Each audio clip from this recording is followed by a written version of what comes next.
नमस्कार मित्रों, ओम शांति। मैं प्रज्ञा और आज हम उपस्थित हैं आपके अपने ही कार्यक्रम ज्ञान गंगा में आदरणीय रानी दीदी जी के साथ। और आज हम बात करेंगे कर्म पे। तो जैसा कि कहा भी गया है कि जो कर्म का कोई मेन्यू नहीं होता, जो हम सर्व करते हैं वही हम डिज़र्व करते हैं। तो आज हम दीदी जी से सीखेंगे कि कर्म क्या है, कर्म कैसे करें। तो चलिए हम दीदी जी का इस कार्यक्रम में स्वागत करते हैं। दीदी जी, आपका इस कार्यक्रम में बहुत बहुत स्वागत है। ओम शांति। ओम शांति। तो दीदी जी, हमारा प्रश्न है कि पुण्य का खाता हम अपने डे टू डे लाइफ में कैसे जमा कर सकते हैं। तो कभी कभी हम सोचते हैं कि हम अच्छा कर्म करने जाएंगे, पर कभी कभी नासमझी से हम दूसरों को हर्ट कर देते हैं या हमें पता भी नहीं चलता। तो हम कैसा कर्म करें ताकि हम अपना पुण्य का खाता भी जमा करें और लोग हमसे संतुष्ट भी रहें। कर्म का अर्थ ही है मन, वाणी और कर्म से अन्य आत्माओं को सुख पहुंचाने की भावना। जी। अगर हमारे मन में शुभ भावना है, अगर हमारे मन में शुभ कामना है, तो हम दूसरे को ऊंची नज़र से देखते हैं। बिल्कुल। ये श्रेष्ठ आत्मा है, ये एक महान आत्मा है, ये एक दिव्य आत्मा है। और हम जब उनके साथ बातचीत करते हैं, व्यवहार में आते हैं, तो वो हमारा श्रेष्ठ कर्म कहलाता है। जी। और फिर जब हम वो उनकी महिमा औरों से करते हैं कि इनके अंदर इतनी महानता है, इतनी श्रेष्ठता है, ये पुण्य कर्म कहलाता है। इस प्रकार से हमारे कर्मों में श्रेष्ठता बनी ही रहे, हम सबके गुण देखते रहें और गुण गाते रहें, ऐसी भावनाएं हमारे अंदर बनी ही रहे। क्योंकि आज की दुनिया में हम देख रहे हैं, हर व्यक्ति एक दूसरे की शिकायत करता है, एक दूसरे की निंदा ही करता है। घंटों बैठ के बातें कर लेते हैं, लेकिन हमने शिकायत बंद, शुक्रिया शुरू।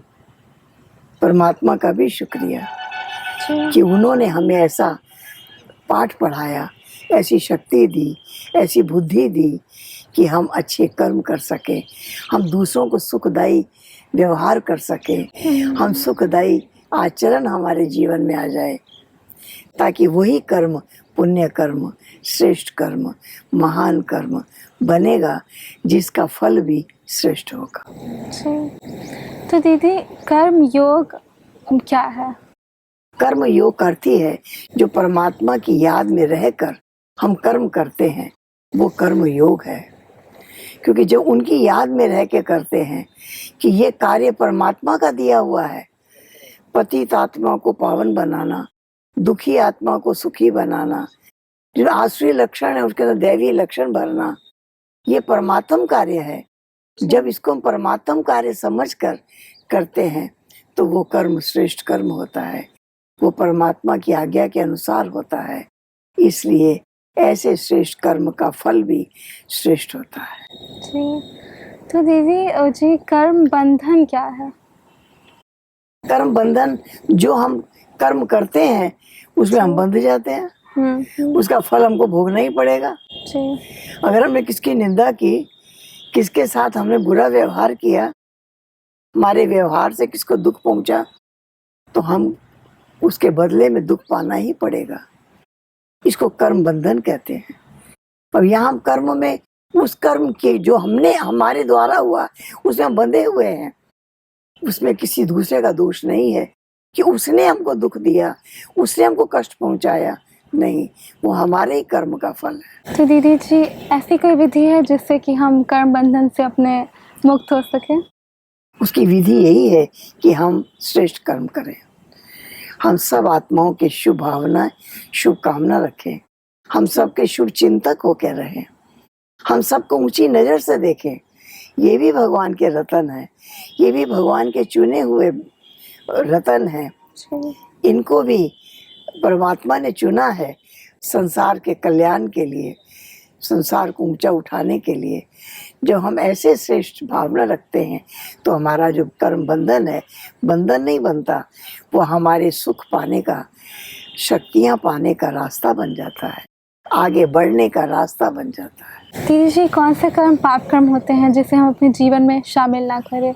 मोटे तौर पर लोग अक्सर कहते हैं कि किसी को दुख मत दो, ये मत करो, लेकिन कभी कभी हम ऐसा कर देते हैं जिससे लोग हमसे नाराज़ हो जाते हैं और हमें दुख पहुंचा देते हैं हम। तो हम ऐसा क्या करें जिससे हम पाप कर्म को ना कर पाएँ?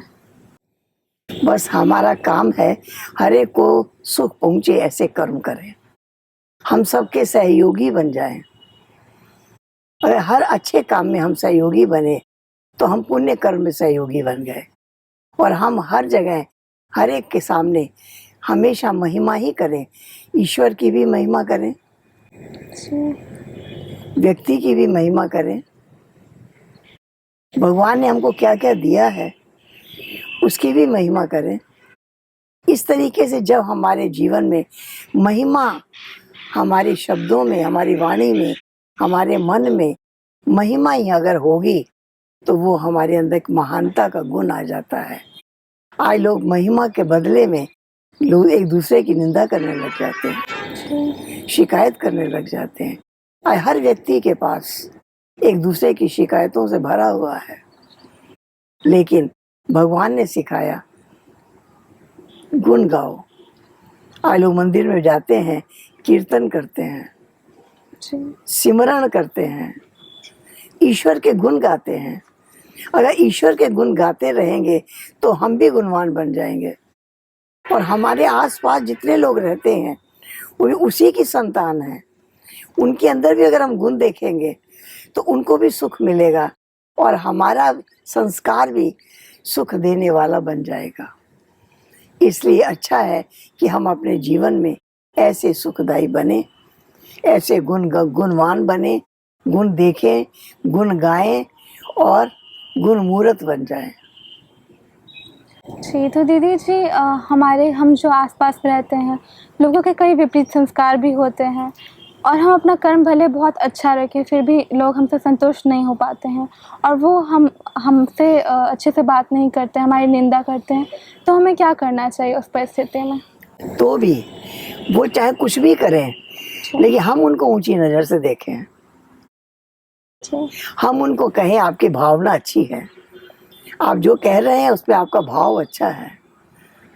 अगर जो अच्छाई दिखाई दे उस अच्छाई का वर्णन करें। तो अगर हम गुण गाएंगे तो हम गुणवान जरूर बन जाएंगे। इसलिए हमें ऐसे कर्म करने हैं जिस मेरे कर्म का फल तो मुझे ही मिलना है, बिल्कुल। और दूसरा अगर प्रेरणा लेता है तो उसको भी उसका फल मिलता है।